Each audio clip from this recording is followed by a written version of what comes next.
아이고 힘들어. 야, 그래서 일단 우리 그 얘기부터 해봅시다. 화학결합은 뭐가 있죠? 네, 화학결합은 일단 첫 번째가 금속결합이 있고 또 네, 공유결합이 있고 또 이온결합이 있습니다. 좋아요. 그래서 이렇게 이온결합이 이렇게 있는데 글씨 개떡같은 거 보소? 잠시만요. 뭐 순서는 그냥 제가 설명하고자 하는 순서로 적은 거고요. 일단 목표치를 얘기를 해보면 오늘 우리는 이제 이온결합을 끝내는 걸 목표로 하고 있습니다. 공유결합은 뭐 다음 주에 들어간다 이 정도를 이제 목표로 하고 있는데, 왜냐면 공유결합이 이 단어는 이제 핵심이고 할 내용이 되게 많고, 그래서 우리는 그냥 그 전까지 조금 오늘은 뭐 첫 수업이기도 하고, 그리고 이제 살짝은 좀 편하게, 근데 또 사실은 할 얘기가 되게 많기도 많고, 이온결합만 얘기를 해도, 여기 금속결합 이온결합 얘기만 해도. 일단 전체적으로 금속결합은 뭐 하는 결합이에요? 네, 금속과 금속의 결합이 이제 금속결합이라고 이제 보통 우리는 표현해 왔습니다. 좋아요. 그럼 이온결합은 뭐죠?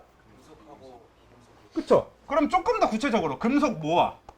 금속이 그치 양이온이 되는 거고, 그리고 비금속이 음이온이 돼서 그 금속 양이온과 비금속 음이온 간의 결합이 이온결합이죠. 그렇죠?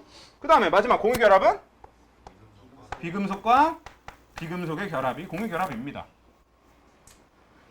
그래서 뭐 요거는 우리가 당연히 좀 얼추 잘 알고 있는 내용이란 말이죠. 그리고 심지어 금속이 뭐냐 비금속이 뭐냐 이것도 이미 시험을 봤으니까 여러분들이 어느 정도 잘 알고 있다라고 생각하고 넘어가는 부분이 되겠지. 그래. 근데 이 금속결합에 대한 얘기를 조금 더 자세히 한번 얘기를 해봅시다. 그러면 실제로 금속결합이 금속과 금속이 하는 결합이라는 건 알겠는데, 그럼 구체적으로 어떻게 일어나는 결합일까요? 금속과 금속이 어떻게 결합하는 걸까?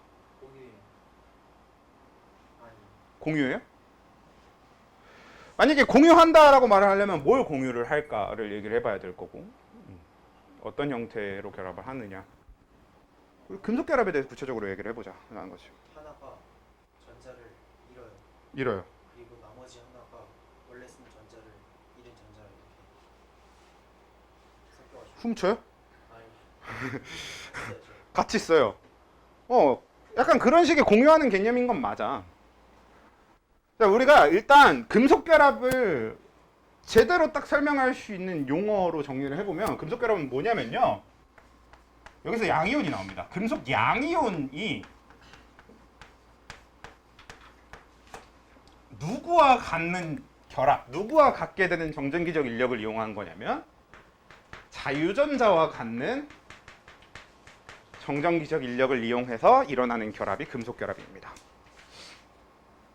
이건 굉장히 다른 결합에 비해서 굉장히 특이한 개념이에요. 사실 그러니까 금속결합은 구체적으로 설명하려고 하지 않으면 되게 단순하게 지나갈 수 있는 내용이거든.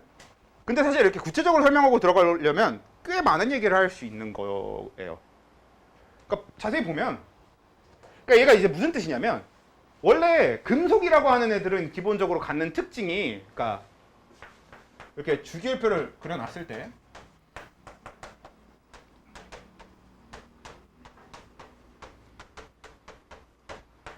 아이고 여러분들 네. 지난 시험 기간 때 정말 많이 그렸을 거겠죠. 자, 주기율표를 기준으로 했을 때 우리 왼쪽 아래로 갈수록 커지는 게 뭐가 있었어요? 원자 반지름도 커졌지만 금속성이라고 하는 게 지금 되게 중요한 포인트가 될 거니까. 네. 원자 반지름도 커져. 그리고 금속성도 커져. 그러니까 기본적으로 금속이라고 하는 애들은 금속성이 크다. 근데 그 금속성이 뭐였죠? 맞아. 양이온이 되려는 성질을 우린 금속성이라고 한 겁니다. 그러니까 전자를 버리려는 성질. 그러니까 금속결합의 기본적인 특징은 전부 다 전자를 버리고 싶어하는 애들끼리만 모여있다라는 거야. 그러니까 이 공유결합은 이미 여러분들 어느 정도 알고 있으니까 미리 좀 얘기를 해보면, 공유결합은 얻고 싶어하는 애들끼리 있었지. 그러니까 나도 얻고 너도 얻을 방법이 뭐가 있어? 공유하면 되잖아. 그런 형태로 했단 말이야. 그리고 이온결합은 세상에 제일 아름다운 결합이지 않아요? 한 명은 버리고 싶어하고 한 명은 얻고 싶어한단 말이야. 그러니까 한쪽은 버리고 한쪽은 얻어서 딱 알맞게 결합을 하는 게 이온 결합이지. 근데 버리고 싶어하는 애들끼리만 모여 있는 게 금속 결합이잖아요. 그래서 얘는 어떤 식의 결합이 형성되게 되냐면요. 실제로 리튬 덩어리를 갖다 놓는다고 쳐봅시다. 그럼 리튬 덩어리들은 어떤 형태를 갖게 되냐? 원래 리튬 원자는 리튬 원자핵이 있고 K 껍질의 전자 2개, L 껍질의 전자 하나 이런 형태가 돼야 될 텐데 리튬은 버리고 싶어 한다고 했잖아. 그럼 리튬 덩어리를 만들어 놓으면 실제로 그냥 이걸 진짜 버립니다. 그냥. 근데 얘만 버리는 게 아니라 옆에 있는 리튬도 그냥 버려요. 그래서 그리고 밑에 있는 리튬도 그냥 버려요. 얘도 버려요. 얘도 버려. 얘도 버려. 내가 리튬 1000개짜리 덩어리를 가지고 있다면 이 1000개의 리튬, 그 안에 있는 1000개의 리튬 원자들이 진짜 모두 다 저 전자 하나를 그냥 다 버리고 양이온이 돼버립니다. 그럼 몇 개의 잉여 전자가 생겨요? 1000개가 생겨버리겠지. 그럼 얘는 어떻게 결합이 유지되냐? 그 1000개의 전자가 그 전체를 자유롭게 돌아다닙니다. 그러면서 그 1000개의 전자가 각각의 양이온들과 상호작용하는 걸로 결합이 유지돼요. 그게 금속 결합이에요. 그래서 금속 결합은 굉장히 특이한 게 일반적인 이온 결합이나 공유 결합은 원자핵과 원자핵 사이의 상호작용을 기본으로 한단 말이야. 근데 금속 결합은 이 원자핵과 이 원자핵이 서로 상호작용할 일은 없는 거나 다름없습니다. 실제로 각각의 원자핵들이 돌아다니고 있는 자유전자와 상호작용을 하는 게 금속 결합이에요. 그래서 금속은 다른 결합에 비해서 비교적 어떤 특징을 갖게 되냐? 원자들의 배치가 엄청나게 자유롭겠지. 이 원자핵들의 배치를 아무렇게나 바꿔도 이 결합 전체에 영향을 주지 않습니다. 왜냐면 원자핵들 간의 상호작용으로 이루어진 결합이 아니니까. 원자핵과 지금 자유롭게 돌아다니고 있는 전자들 간의 상호작용으로 이루어진 결합이라서. 저기 아저씨, 졸고 있는 아저씨, 졸지 마시고. 그치? 자유롭게 돌아다니는 걔네들이랑 상호작용을 하는 거라고, 그쵸? 그래서 그런 식으로 이루어진 결합이다 보니까 우리 금속의 가장 큰 특징이 형태 변화가 자유롭다. 이런 특징이 이제 나타나게 되는 거죠. 그래서 금속 결합을 이제 정리를 해보면 지금 방금 얘기한 게 이제 금속 양이온과 자유전자 사이의 결합으로 인해서 형성되는 것이 금속 결합이다. 그래서 그것 때문에 나타나는 첫 번째 특징, 형태 변화가 자유롭다. 즉, 그 얘기가 우리가 흔히 하는 표현으로는 이제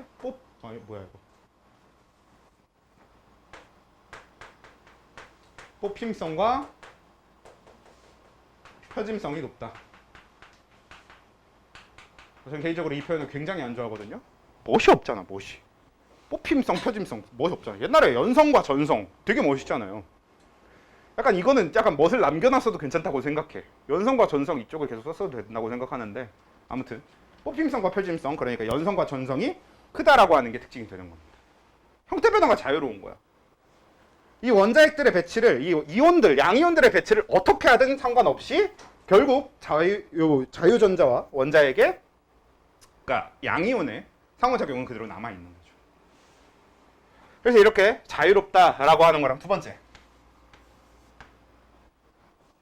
대부분 이렇게 이 자유전자가 존재함으로써 갖는 특징이 이제 되는데, 두 번째로 이 자유전자들의 존재 때문에 뭐가 어떻다? 전기전도성이나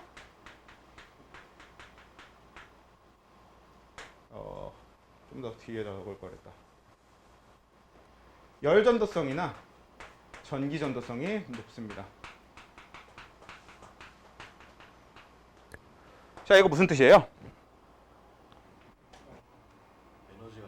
그치, 에너지의 이동이 쉽게 일어나는 거지. 전기 에너지, 열 에너지의 이동을 굉장히 쉽게 해줄 수 있어요. 왜? 전자들이 자유로우니까. 전자들이 에너지를 흡수했다가 에너지를 뱉었다 하는 것이 정말 자유롭게 일어날 수 있기 때문에 자유로운 전자들이라서. 그래서 열 전기 전도성이 굉장히 높습니다. 실제로 이건 우리가 금속한테서 쉽게 느낄 수 있는 특징이잖아. 열 전도성이 높다, 이게 뭐야? 쉽게 뜨거워진다라는 얘기나 마찬가지예요. 전도를 잘한다라는 건. 전기 전도성은 뭐야? 전류가 잘 흐른다라는 뜻인 거잖아. 그래서 이렇게 되는 게 자유전자 때문인 거고. 또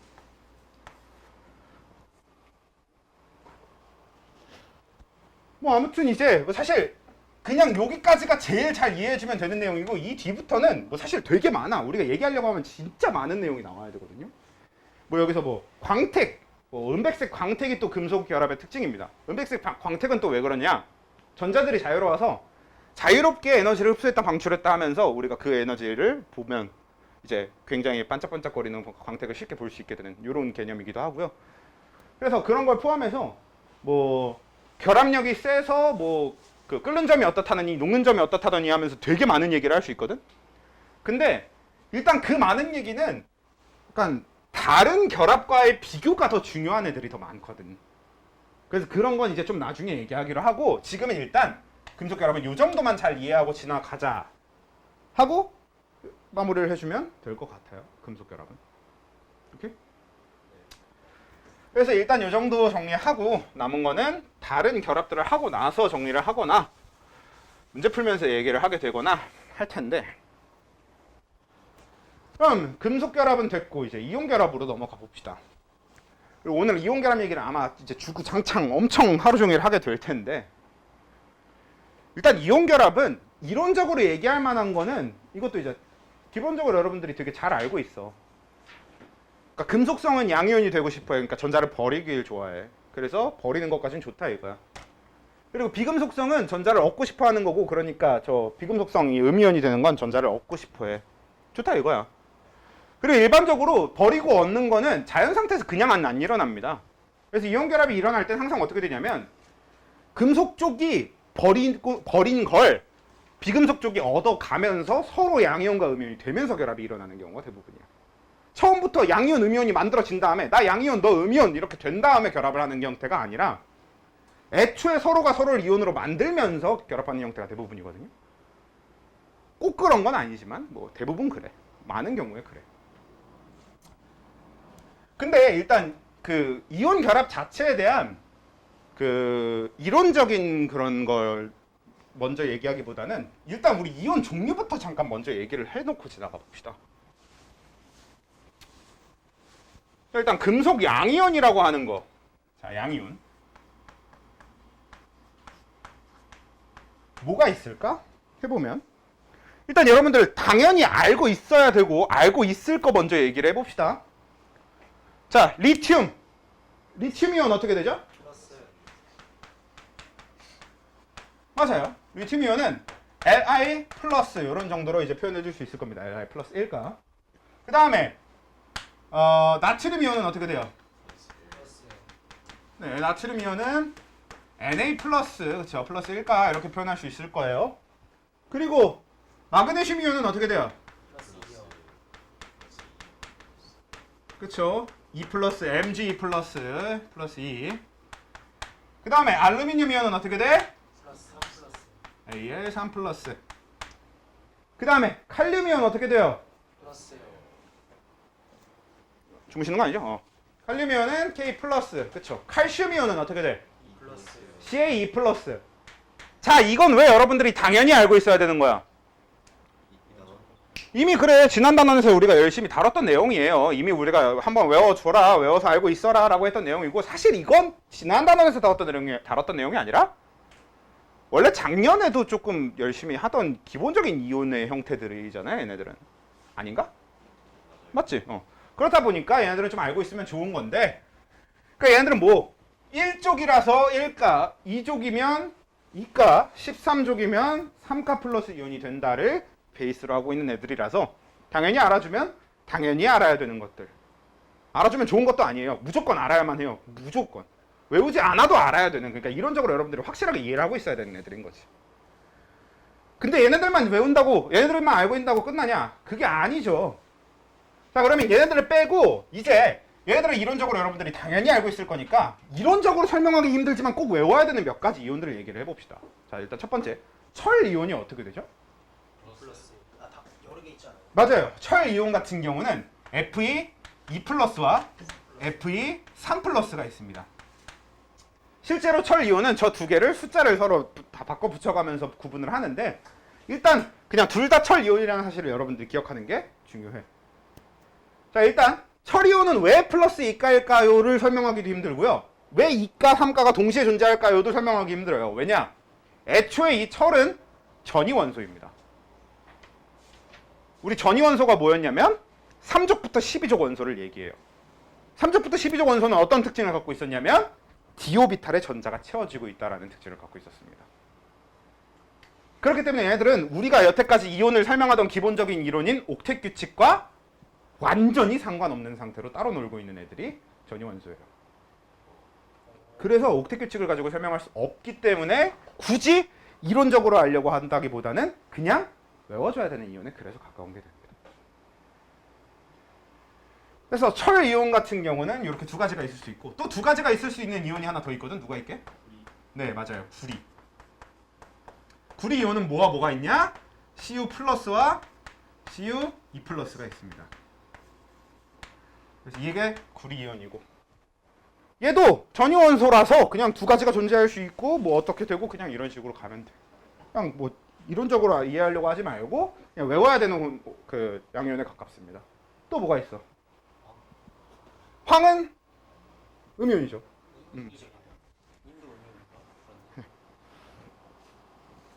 또 뭐가 있냐면 잠깐만. 이게 누구죠? 아연. 아연 이온은 어떻게 돼요? 플러스하고 2 플러스. 플러스 말고 2 플러스만 이제 하시면 됩니다. 그리고 얘는 누구지?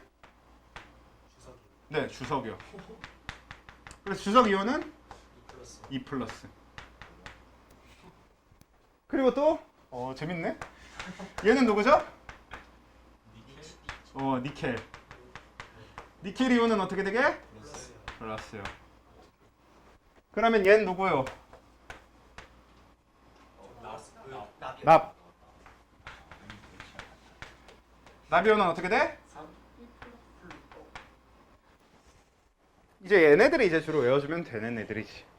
얘네들은 뒤에 산화환원 쪽에서 한번 다시 다루게 될 거지만 금속의 이온화 경향이라고 하는 것 때문에 외워줘야 되는 애들이 됩니다. 그래서 이제 이런 양이온들까지도 어느 정도 외워주면 되고 그 다음에 뭐 사실 꼭 필요하진 않지만 그래도 간혹 쓰게 될 것까지 뭐 추가를 해보면 이게 뭐예요? 은이온이지? 자, 이런 양이온을 외워주면 돼. 양이온은 보통 이렇게 그냥 금속 이온들이 대부분이기 때문에 자, 여기까지는 뭐야?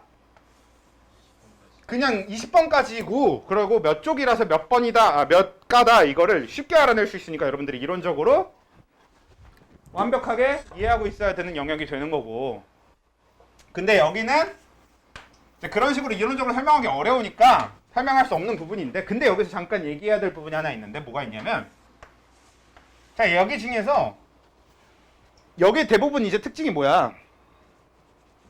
뭐 양이온을 얘기한 거니까 같이 여기다 추가를 해주면 좋을 게 뭐 수소이온까지 좀 추가해 줄까요? 얘 이제 산이온이지. H 플러스는 이제 산이온이라는 보통 그 표현을 우리가 많이 쓰는데 저기까지 이제 포함했을 때 얘네들은 1족이면 플러스 1가, 2족이면 플러스 2가, 13족이면 플러스 3가잖아. 근데 20번까지 중에서 2족하고 13족 중에 빠진 애들이 있잖아요. 지금 누구 빠졌어? 네, 베릴륨하고 마그네슘 이네요. 붕소가 빠졌지? 근데 일단 붕소는 왜 빠졌어? 플러스 금속 붕소는 애초에 준금속이기 때문에 빼주는 겁니다. 준금속은 이온이 될 일이 뭐 아예 없진 않은데 거의 없으니까. 그래서 붕소는 일단 빼주고. 베릴륨은? 이까? 베릴륨은 왜 안 넣었을까? 양이온이 아니어서 양이온이 왜 아닐까 근데 베릴륨? 금속이잖아요. 근데 특이해요. 특이해요. 맞아요. 완벽하게 맞는 대답이에요 근데. 특이한 거 맞고요. 베릴륨은 되게 신기하게 정말 완벽한 금속이고 베릴륨은 이가랜다. 이주기 2족 금속인 거 확실히 맞는데 그리고 베릴륨은 우리가 억지로 이온을 만들었을 때 가장 쉽게 만들어지는 이온이 베릴륨 B2 플러스 이온인 것도 맞는데 근데 실제로 자연 상태에서 베릴륨은 절대로 이온 결합을 하지 않습니다. 베릴륨은 금속인데 공유결합을 하는 약간 미친놈이에요. 그걸 우리 뒤에 공유결합에서 되게 자세하게 다루게 될 겁니다. 그래서 지금 일단 미리 알아두자 정도로만 알고 지나가시면 돼요. 그래서 베릴륨은 금속인데 공유결합을 한다. 금속인데 공유결합을 한다. 그만 졸아라. 그리고 이제 지금부터 얘기한 이게 되게 중요한 게 이따 음이온에서 진짜 미친 듯이 많이 나올 건데 이 이온에서 여러분들이 가장 정신 차리고 잘 하고 있어야 될 게 이제 다원자 이온이라고도 부르기도 하고 원자단 이온이라고 부르기도 하는데 뭐냐? 원자 여러 개가 뭉쳐서 만들어진 이온들입니다. 외워야 될 것도 많고 해야 될 것도 많고 하니까 잘 알아두셔야 될 원자단 이온 중에서 다원자 이온 중에서 양이온에 혹시 다원자 이온을 알고 있는 사람? 양이온 중에요. 하나 정도만 딱 얘기하면 끝이거든.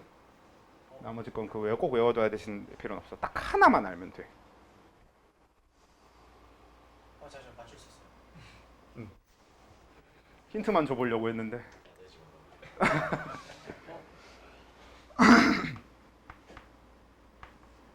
암모니아. 암모니아. 암모니움. 암모늄 이온. 오케이. 어떻게 돼요? NH4+. NH4+. 좋아요. 실제로 이 암모늄 이온은 어떻게 만들어지냐? 아까 얘기한 암모니아의 화학식이 NH3란 말이야. 이 암모니아를 물에 녹이게 되면 이 물과 만나서 이 NH3는 NH4OH라는 물질로 바뀌게 됩니다. 물 분자와 결합을 해서. 그건 이제 뭐 베이결합 이런 건 이제 뒤에 공유결합에서 할 거니까. 그래서 NH4OH라는 물질이 되는데 걔는 이온화가 되는 물질이 돼요. 원래는 공유결합 물질이었지만 그렇게 바뀌면서 이온화가 될 수 있는 물질이 되고 그러면 NH4+ 이온이 생깁니다. 그럼 우리 실제로 저 이온을 얻어다가 다른 비금속과 다른 음이온과 결합을 시킬 수 있어요. 그래서 막 NH4NO3 뭐 이런 물질을 만들어내고 그럽니다. 질산암모늄 이런 거. 그래서 NH4+가 이제 암모늄 이온, 얘가 거의 우리가 다루게 될 유일한 그 양이온 중에 원자단 이온, 그러니까 다원자 이온인 애가 제가 거의 유일할 거예요. 다른 거는 딱히 다룰 게 많지는 않을 거고. 그럼 이제 음이온 쪽으로 가보면 일단 기본적인 거 여기서도 똑같이 가봅시다. 가장 기본적인 것부터 다뤄봅시다. 자, 1쪽 탄소는 이온이 될 일이 없으니까 질소 정도로부터 시작해 봅시다. 질소도 사실 이온이 될 일이 거의 없거든. 근데 뭐 그래도 간혹가다 보이니까. 자, 질소의 이온은 질소 이온이 아니라 질화 이온 이런 식으로 불러요. 원래 이게 비금속 이온들의 특징입니다. 뭐 플루오린 화 이온 이런 식으로 그 뒤에 명칭을 많이 바꿔주거든. 그리고 질소 이온은 그러면 어떻게 돼요? 질화 이온은? 3-. 그치, 3-. 그러면 산소는 산화 이온이라는 명칭을 가질 거고 얘는 뭐겠어? 2-. 자, F는 무슨 명칭을 가질 거고?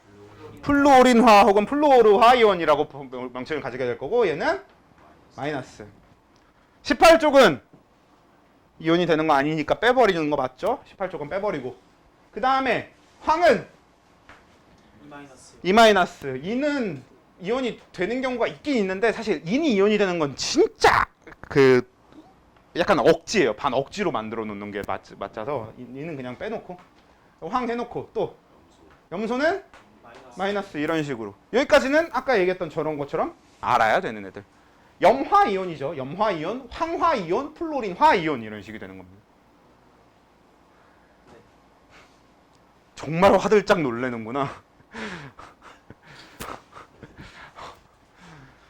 정신 좀 차려.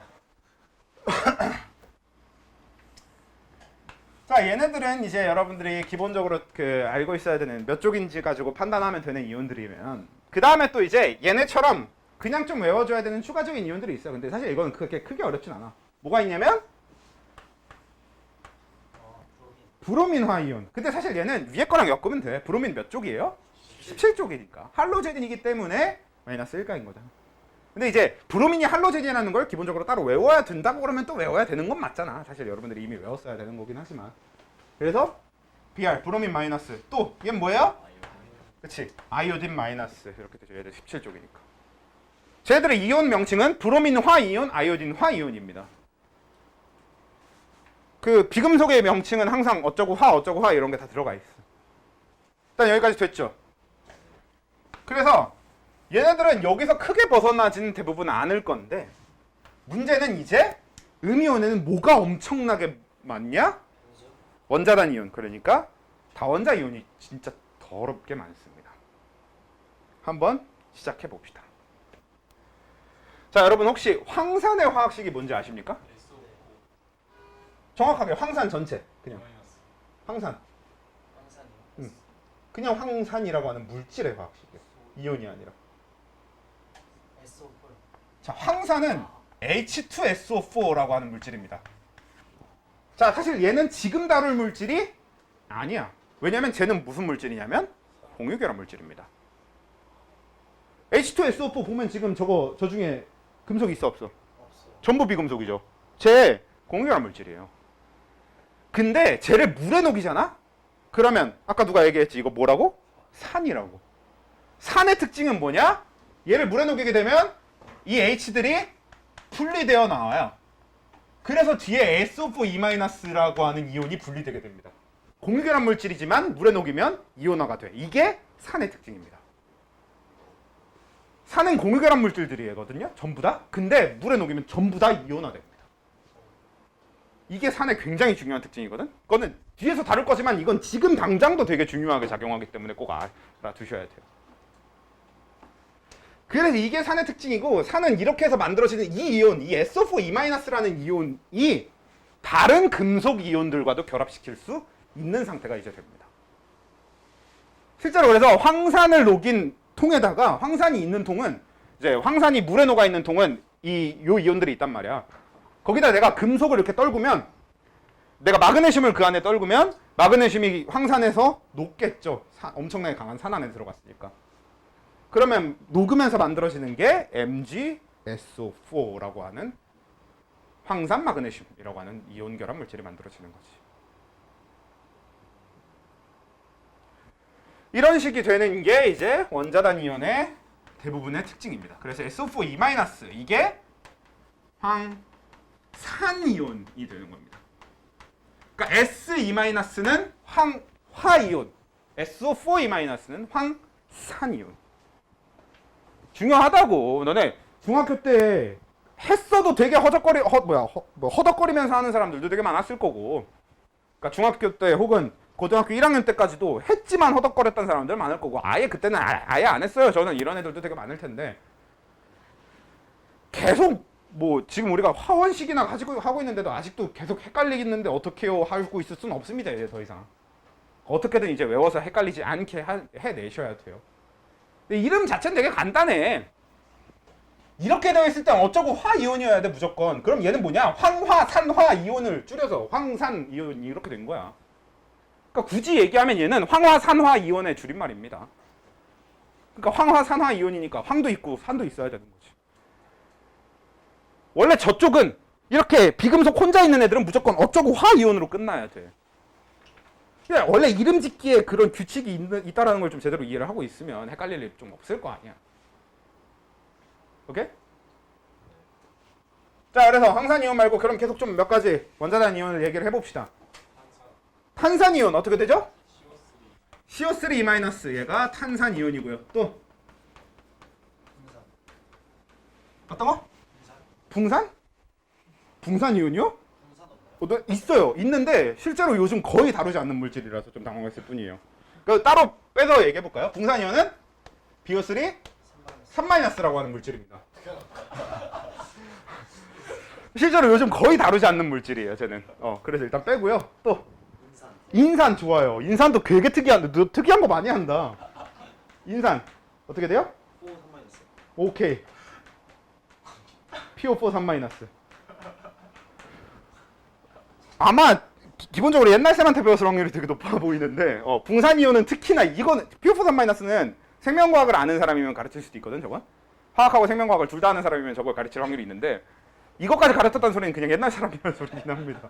아무튼 또 질산이온 뭐죠? 오케이. 질산이온 NO3 마이너스. 또 염산은 그냥 HCl이죠. 염산 이온이 따로 없지. 뭐 있었는데 그 크롬염산인가?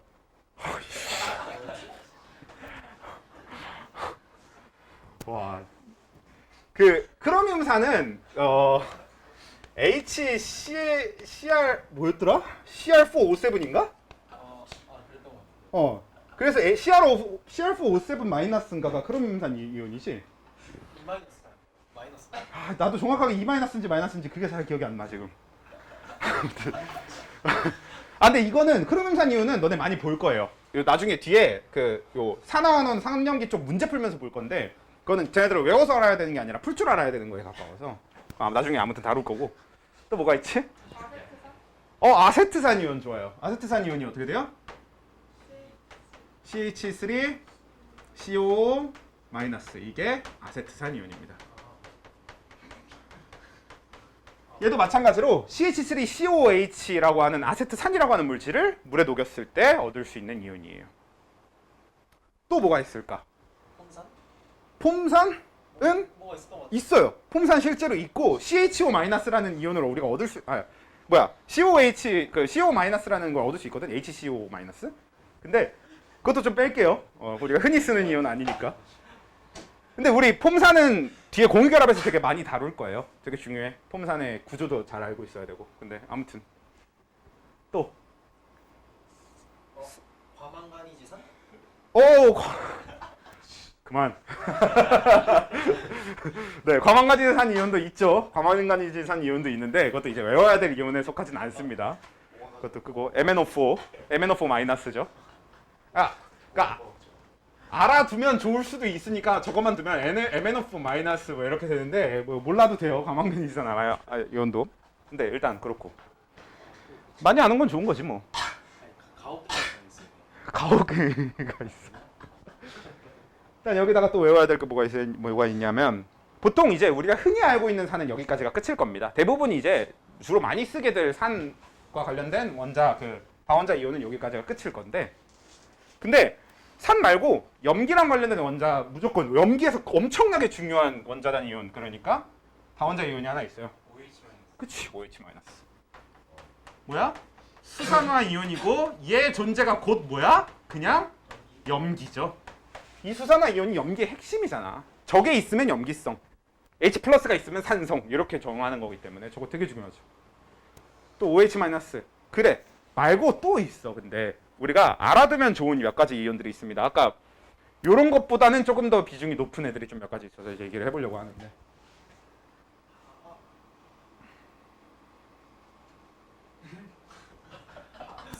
하이 뭐 있잖아요. 하이포화 염수산이요? 이거 그거 말고. 너 왠지 뭔지 알 것 같아. 너 혹시 이물질 얘기하시는 건가요? 잘 모르겠어요.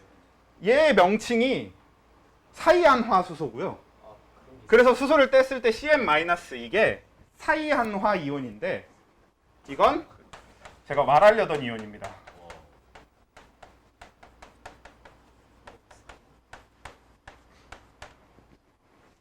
CN. 좀 근데 이름 되게 대충 짓지 않느냐? CN, 사이안 약간 이렇게 짓지 않았을까 싶은 이름도 들고, 나는 저게 왜 이름이 사이안인지 정확하게 모르겠어. 너네들은 잘 모를 수도 있지만 약간 그냥 드래곤볼을 되게 좋아하는 사람이 만든 게 아닌가 싶기도 하고요.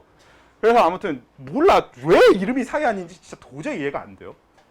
근데 원래 HCN이라고 하는 게 이제 사이안화수소라고 해서 실제로 많이 쓰이는 물질이고 많이 등장합니다 요즘. 특히나 이게 HCN이라는 물질 자체는 뭐겠어? 저 공유결합 물질이야, 이온결합 물질이야? 저것도 공유결합 물질이잖아.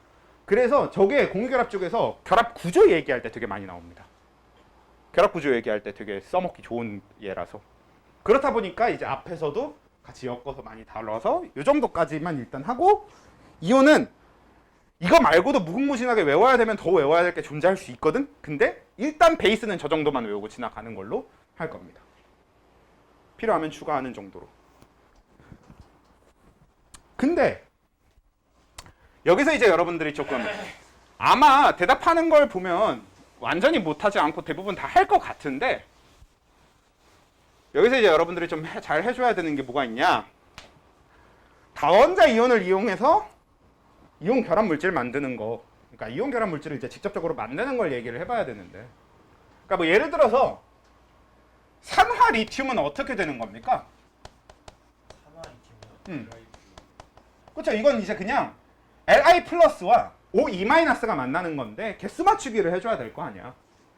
근데 이제 리튬은 Li 플러스고 그럼 얘 두 개 갖다 놓고 얘 일단 갖다 놓고 그 다음에 산화이온은 O2 마이너스인데 얘는 플러스일 거고 얘는 2 마이너스니까 이렇게 쪽수를 맞춰와야 맞죠? 이래야 플러스 2와 마이너스 2 해서 정확하게 맞아 떨어지잖아. 그래서 이렇게 결합하기 때문에 최종 결과 물질이 Li2O 이렇게 되는 게 산화 리튬이라고 하는 물질의 최종 결정이 되는 거죠. 그러니까 이온 결합 물질은 그냥 이렇게 만들어진다는 되게 단순한 건데 문제는 이제 이런 거지. 그러면 수산화 마그네슘 이렇게는 어떻게 되는 거죠? 그치. MgOH2는 맞는데 그걸 적을 때 만약에 내가 방금 읽은 대로 그대로 적는다고 치면 MgOH2 자, 이렇게 적으면 이거 무슨 뜻이에요? 그치? 이거는 마그네슘 하나에 산소 하나에 H 두 개란 뜻이 돼버린단 말이야. 그런데 분명히 얘는 그런 게 아니라 Mg2 플러스와 OH 마이너스란 이온이 이렇게 두 개가 해서 만나게 된 거니까. 그럼 OH 마이너스 두 개니까 뭐 굳이 적자 그러면 이렇게 적어도 돼. MgO2OH2 이렇게 적어도 되는데 이건 너무 불편하잖아요. 그리고 이렇게 하면 가장 큰 문제가 이게 OH 마이너스 이온 두 개가 같이 붙어 있는 거라는 걸 인지하기가 어려워지지. 그래서 우리는 그걸 편하게 표시하기 위해서 이렇게 괄호를 치는 거지. 그래서 이 괄호를 꼭 빼먹으면 안 돼. 이제 이 괄호 같은 거 빼먹어서 또 저 괄호 안 쳐가지고 서술형에서 뭐 약간 이런 얘기 나오고 이러면 이제 큰일이 나는 거죠. 그렇죠? 그런 거 안 된다고. 그러니까 뭐 예를 들면 이제 뭐가 있을 것 같냐면 뭐 한번 해봅시다. 아세트산 아세트산화 알루미늄 뭐 약간 이런 거 해봅시다. 아세트산화 알루미늄 이렇게 되면 아세트산 알루미늄 이렇게 되면 뭐겠어? CH3 아니요. 아세트산 이온의 특징은 뭐야? 다른 음이온들이랑 가장 크게 차이 나는 아세트산 이온의 특징이 뭐냐면 쟤가 워낙 길어서 쟤를 앞에 써줍니다. 원래는 음이온을 뒤에 양이온을 앞에 쓰는 게 국룰이지만 아세트산 이온만큼은 쟤를 앞에 써요. 너무 길잖아. 그래서 CH3CO 3인데 괄호하고 3 해놓고 AL 뭐 이런 식이 되는 거지. 이런 게 이제 아세트산 알루미늄 이렇게 되는 겁니다. 개떡 같지만 아무튼 뭐 실제로 있는 물질이니까. 아니면 이제 보통 이제 알루미늄 들어갈 때 개떡 같아지는 게 되게 많아요. 뭐 해볼까? 탄산 알루미늄 해볼까요? 산화 알루미늄은 되게 쉽지. 산화 알루미늄은 주로 우리 되게 많이 다루게 되는 물질이라서 얘는 좀 알아두셔야 됩니다. 얘는 진짜 많이 써 원래. 근데 탄산 알루미늄 어떻게 되죠?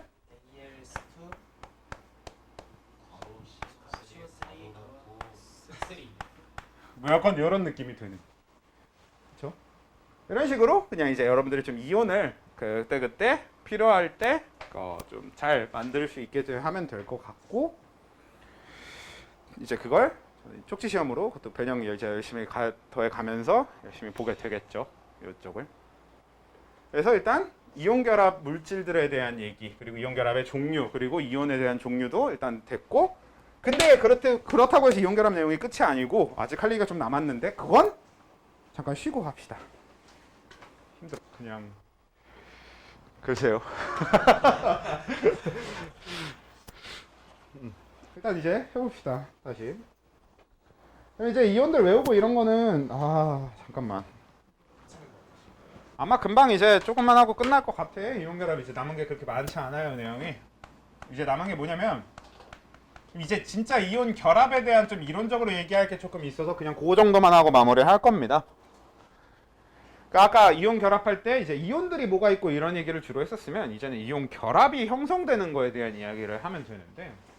근데 이게 여러분들이 이미 그 지난 시험 범위 부분에 대해서 좀 잘 이해하고 있고, 그리고 제가 그때 좀 강조했었던 부분을 잘 기억을 하고 있다면 좀 쉽게 이해를 하고 지나갈 수 있을 거고, 실제로 그게 어렵진 않은데 일단 이온이 양이온하고 음이온. 그러니까 이 이온 결합의 가장 기본적인 이론적 근거가 뭐가 되는 거죠? 그러니까 이온 결합은 어떻게 형성되는 건가요? 이온이 정기적이에요. 있어요. 그렇죠. 이온이 있어야 되고 그 이온이 그쵸 정전기적 인력, 전기적 인력으로 결합을 하게 될 거예요. 그러니까 항상 무슨 이온과 무슨 이온이 존재하니까 양이온과 음이온이 존재하고 그건 우리가 눈으로 보이는 것처럼 플러스와 마이너스이기 때문에 실제로 서로 극이 다르잖아요. 그러니까 이렇게 서로 전하가 이제 극이 다른 이런 애들끼리 서로 정전기적 인력이 작용해서 몰력으로 결합을 한다. 이런 그 이론적 기반은 되게 단순한데, 근데 이제 이거를 일단 이렇게 멀리 놓았던 상태에서 얘네들을 가까이 서로 가져가면서 인력이 어떻게 변하는가에 대한 이야기를 일단 먼저 잠깐 해보려고 해. 그러니까 이게 무슨 얘기냐? 양이온과 음이온은 어느 정도 거리를 떨어뜨려 놔도 이 사이에 인력은 작용해요. 우리가 이 비슷한 걸 겪어볼 수 있는 게 언제 있냐면 이제 자석 같은 경우도 서로 인력이 작용하는, 그러니까 N극과 S극을 가까이 놨을 때 걔네들이 어느 정도 거리가 떨어져 있더라도 우리가 걔네들을 손으로 붙잡고 있어. 근데 잡아당기는 걸 느낄 수 있는 경우가 많죠. 그러니까 실제로 자석은 떼어는 놨지만 둘의 인력은 작용하고 있고 그걸 우리가 손으로 억지로 붙잡아 두는 그런 경우 되게 많잖아. 그러고 그걸 이제 우리가 손으로 놓으면 끌려가서 서로 붙기도 하고. 그러니까 이런 식으로 원래 어느 정도 거리가 떨어져 있어도 인력이라는 건 작용할 수 있단 말이야. 그냥 서로 극이 다른 것끼리에 끌어당기는 힘이 인력이니까. 근데 얘네들이 서로 더 가까워질수록 이 인력은 어떻게 되는 겁니까? 더 강해지죠. 그래서 거리가 가까워질수록 인력이 강해진다라고 하는 건 되게 쉽게 생각할 수 있는 부분이죠. 그래서 거리가 더 가까워졌고 더 가까워지고 이럴수록 인력은 계속 강해질 겁니다. 근데 심지어 어떤 경우에도 계속 인력이 강해지냐면요, 이 이온들은 서로 겹쳐서 이렇게 서로의 범위를 이렇게 침범했을 때도 인력은 계속 강해지는 걸 볼 수 있어요. 그러니까 무조건 인력이라고 하는 건 거리가 가까울수록, 거리가 이제 줄어들수록, 거리가 가까워질수록 인력은 강해지는 형태를 보인다라는 얘기를 이제 기본적으로 할 수 있다는 얘기야. 그러니까 서로 부호가 다르다라는 걸 전제로 하고 있기 때문에 성립하는 얘기겠죠. 근데 여기서 우리가 꼭 이해해야 되는 부분이 하나 있는데, 과연 여기에 인력만 존재할 것이냐라는 이야기죠. 자, 저 두 이온 사이에 작용하는 힘은 인력만 있을까요? 아니죠. 그럼 뭐가 있죠? 반발력 있어요. 반발력이 있어요. 청력. 그쵸? 반발력이 있어요. 반발력이 왜 있죠? 플러스와 마이너스인데? 핵끼리. 그쵸? 핵끼리 있을 수도 있는데 사실 핵보다 더 중요한 건, 핵은 어차피 되게 범위가 작잖아. 핵은 작다 보니까 양성자끼리 있어요. 전자끼리가 사실 훨씬 더 중요한 포인트가 되는 거예요. 그치? 그러니까 왜냐면 양성자끼리, 즉 핵끼리 상호작용을 하기 위해서는 너무 많이 가까워져야 돼. 근데 전자끼리 상호작용은 생각보다 되게 쉬워. 원자든 이온이든 원자나 이온의 가장 바깥쪽을 차지하고 있는 건 항상 누구야? 바깥쪽은 결국 누구의 공간이야? 항상? 전자요. 전자의 공간이잖아. 그래서 전자 간의 반발력이라고 하는 게 되게 중요하단 말이지. 근데 그러니까 거리가 가까워질수록, 즉 거리가 줄어들수록 반발력은 어떻게 될까? 세지죠. 반발력도 같이 세죠. 그래서 거리가 줄어들수록 인력도 강해지고 반발력도 강해지는데, 근데 여기서 좀 몇 가지 차이가 있습니다. 일단 첫 번째, 근데 이 반발력은 처음 등장하게 되는 시점 자체가 굉장히 늦어.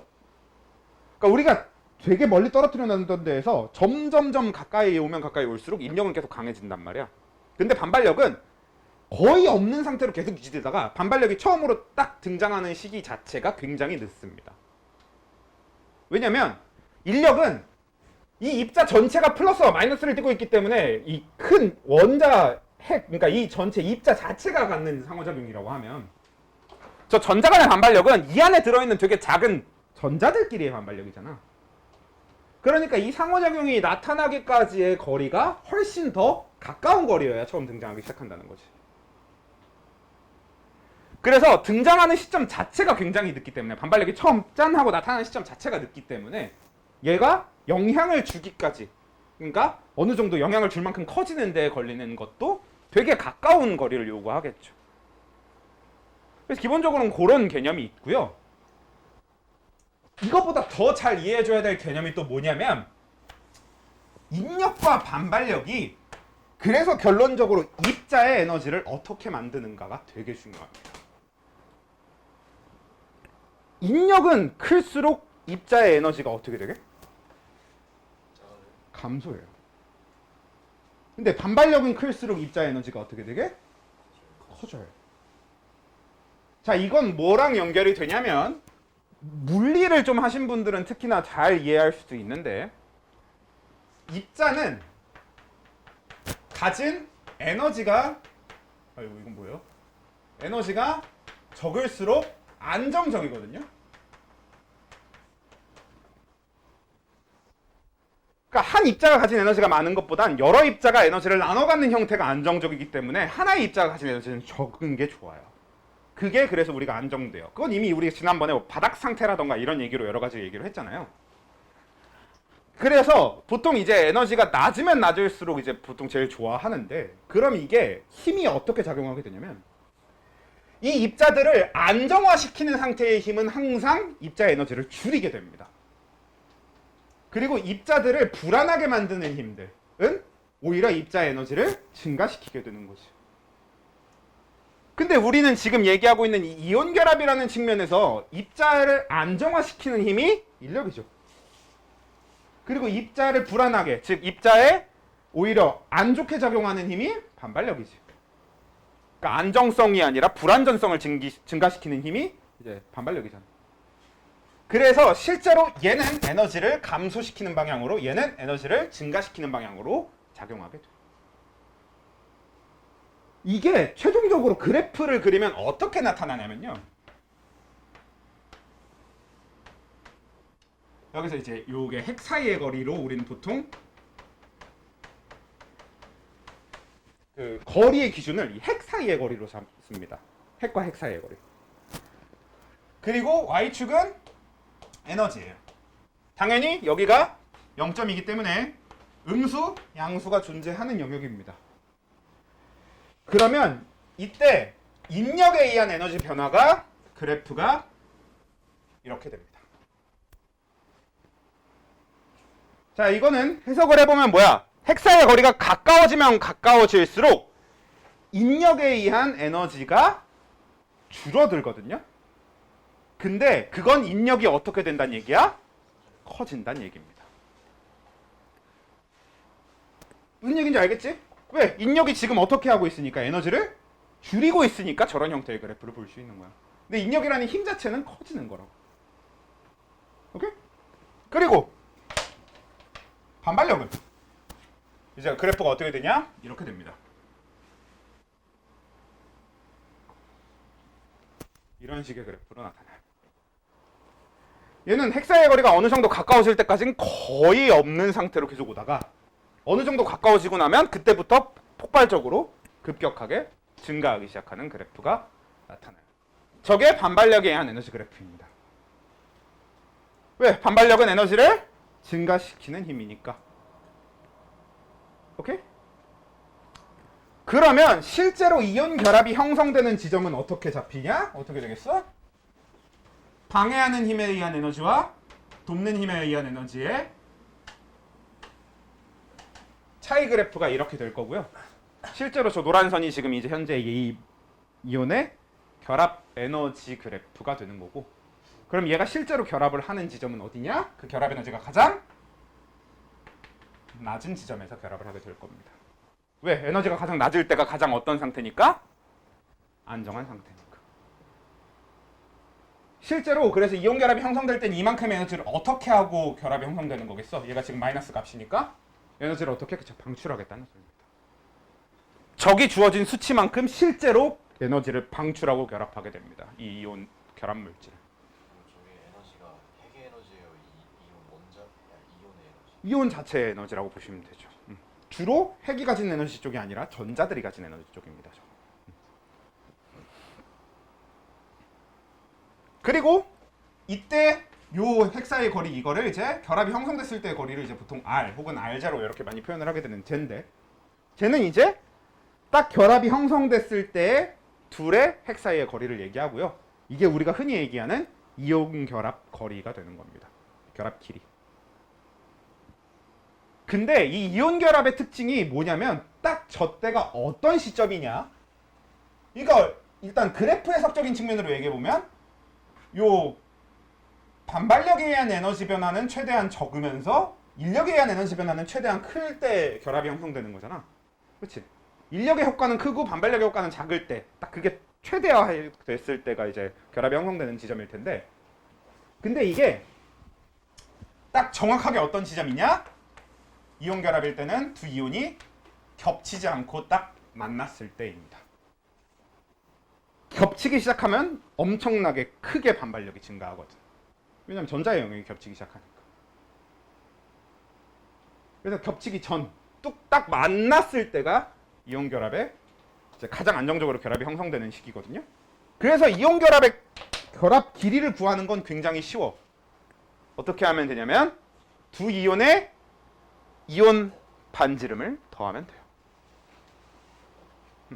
그럼 그게 이온 결합의 결합 길이가 됩니다.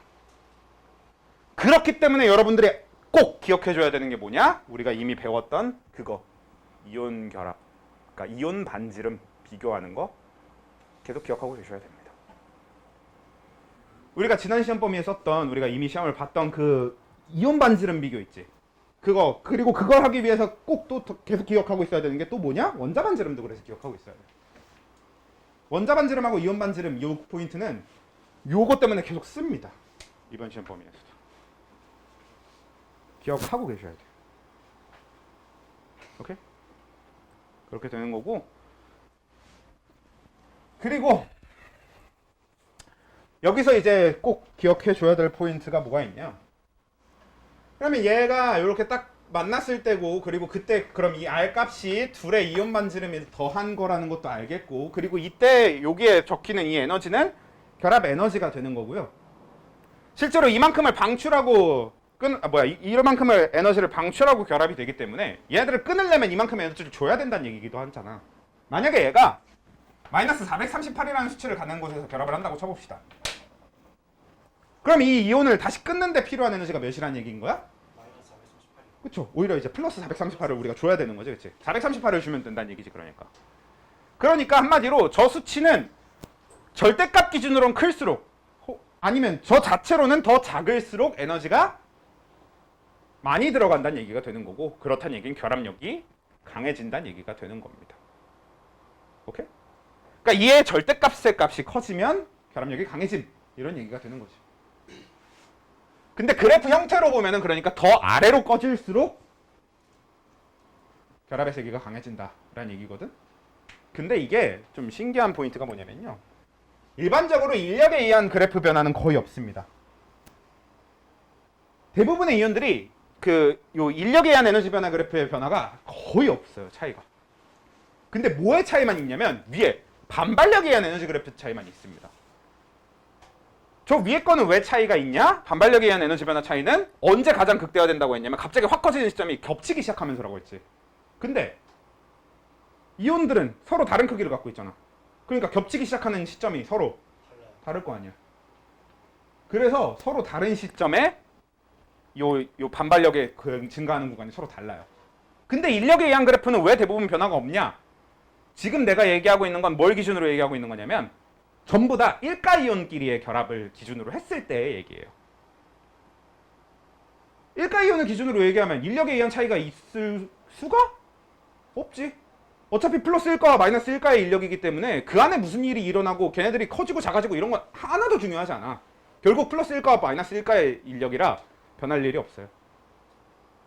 이렇게 전하량의 동일한 경우에 한해서 그럼 이 그래프의 변화가 어떻게 되냐면요, 자, 얘보다 양이온이 더 커지고 음이온도 더 커졌어. 둘 다 1가인데 그냥 반지름만 커진 거야. 뭐 간단하게 예를 들어보면 얘는 LIF였는데 얘가 NaCl이 된 거야. Na 플러스가 Li 플러스보다 크잖아요. Cl 마이너스가 F 마이너스보다 크단 말이야. 그러면 어떻게 되냐? 최종 결론이 그래프가 밑에 파란색 그래프는 똑같이 낮춘 상태로 빨간색 그래프만 더 일찍 치고 올라가기 시작할 거예요. 그치? 더 일찍 겹치기 시작할 거 아니야. 얘네들이 겹치는 시점이 핵 사이의 거리가 조금 더 멀 때부터 겹치기 시작하잖아. 그래서 빨간색 그래프가 더 일찍 치고 올라가면서 결합 그래프가 완전히 겹쳐서 가다가 얘가 치고 올라가는 시점에 이렇게 튕겨져서 올라오는 이런 형태가 됩니다.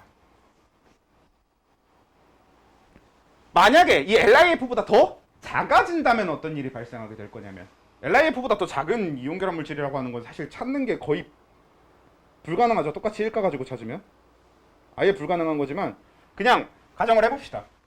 얘를 처음부터 NaCl로 잡을 걸 그랬다. 에이씨, 좀 바꿀게요. 얘를 NaCl로 잡고 얘를 KBr로 잡지 뭐. 그럼 아무 문제 없잖아. 그 다음에 이번에는 LIF의 입장을 얘기해 본다고 해봅시다. 그럼 얘네보다도 더 작아진 애들의 입장을 얘기를 해보면, 이것도 어차피 인력에 의한 그래프는 똑같이 쫓아갈 건데, 늦게 치고 올라가요. 그치? 이 빨간색 그래프가 더 늦게까지 가서 더 늦게 올라갈 테니까 그래프 형태가 어떻게 된다? 이렇게 될 겁니다. 그래서 근본적으로 전하량이 동일한 상태에서는 핵 사이의 거리가 멀어질수록 에너지가 줄어들고요. 결합 에너지가 줄어들고, 결합 에너지의 절대값이 줄어들고, 그리고 핵 사이의 거리가 가까워질수록 결합 에너지가 결합 에너지의 절대값이 늘어나는 형태를 띠게 됩니다. 그러니까 거리가 가까워질수록 결합력이 강해지고, 결합이 멀어질수록, 핵 사이의 거리가 멀어질수록 결합력이 약해지는 형태를 갖게 된다. 언제? 전하량이 동일한 상황에서 비교했을 때. 그래서 항상 그래프의 이동이 어떻게 되냐면, 얘 결합 지점을 기준으로 놨을 때 항상 이쪽 그러니까 1, 4분면하고 3, 4분면 방향으로의 변화만 존재합니다. 전하량이 동일하다고 했을 때. 그럼 2, 4분면, 4, 4분면의 변화는 언제 존재할 수 있는 거겠어? 전하량이 바뀔 때만 변화할 수 있는 게 이쪽이나 이쪽 방향으로의 변화입니다. 왜? 전하량이 바뀌면 아예 뭐가 바뀌어버리니까? 인력에 의한 그래프 자체가 바뀌어버리니까. 1가 1가의 결합이 아니라 2가 2가로 넘어가게 되면 애초부터 인력이 훨씬 커요. 그러니까 걔네들은 어떻게 되냐면, 같은 데에서 결합하거나 더 먼 데에서 결합을 한다고 쳐도 에너지는 더 클 수 있습니다. 인력 자체가 원래 더 크니까. 그러니까 이런 기준점을 하나 잡아놨을 때, 얘가 NaCl을 기준으로 잡아놓는다고 쳐. 그래서 NaCl에 결합이 이루어지는 지점이 딱 여기에 있고, 얘를 놓고 이렇게 기준으로 잡았을 때 1가 이온들을 가지고 거리만 할 때는 똑같이 1가 이온들의 결합인데 거리가 줄어들었다 하면 이쪽으로 이동해서 에너지가 커질 거고, 거리가 늘어났다 하면 이쪽으로 이동해서 에너지가 작아질 거고, 이런 개념이 된다는 거예요. 에너지의 절대값이, 결합 에너지 절대값이. 그래서 이쪽으로 가면 결합력이 작아지고 이쪽으로 가면 결합력이 커지고, 이런 개념이 될 거라고. 근데 전하량이 바뀌면 그냥 이가 이온들의 결합 이런 식이 되면 그냥 에너지 자체가 커지면서 일로 이동을 하겠죠. 그래프 자체가. 거리는 더 멀어지는데 에너지는 더 커지는 형태의 변화가 될 수 있는 거죠.